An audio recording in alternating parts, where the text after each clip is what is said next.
మాజీ మంత్రి వైఎస్ఆర్సీపీ ఎమ్మెల్యే పెద్దిరెడ్డి రామచంద్రారెడ్డిపై విష ప్రచారం చేసిన మీడియా సంస్థలకు పెద్దిరెడ్డి తరపు న్యాయవాదులు నోటీసులు జారీ చేశారు. మదనపల్లి ఫైల్స్ దగ్ధం కేసులో విష ప్రచారం చేశారని నోటీసులు ఇచ్చారు. లాయర్ ద్వారా ఈనాడు, ఈటీవీ, మహా న్యూస్కు నోటీసులు జారీ చేశారు.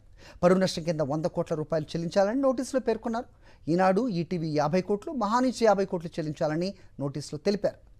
నిరాధారమైన వార్తలు ప్రచారం చేసి వ్యక్తిత్వ హననానికి పాల్పడ్డ వారికి న్యాయపరంగా బుద్ధి చెబుతామన్నారు. త్వరలోనే కేసు వేసేందుకు పెద్దిరెడ్డి తరపు న్యాయవాదులు సిద్ధమవుతున్నారు.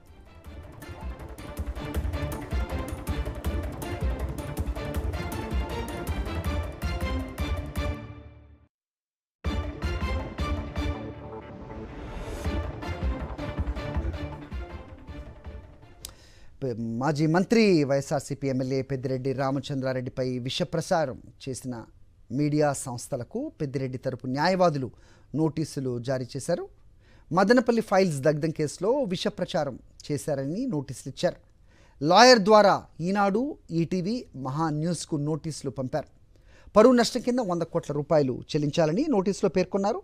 ఈనాడు, ఈటీవీ 50 కోట్లు, మహా న్యూస్ 50 కోట్లు చెల్లించాలని నోటీసులో తెలిపారు. నిరాధారమైన వార్తలు ప్రచారం చేసి వ్యక్తిత్వ హననానికి పాల్పడ్డ వారికి న్యాయపరంగా బుద్ధి చెబుతామన్నారు. త్వరలోని కేసేసేందుకు పెద్దిరెడ్డి తరపు న్యాయవాదులు సిద్ధం అయ్యారు.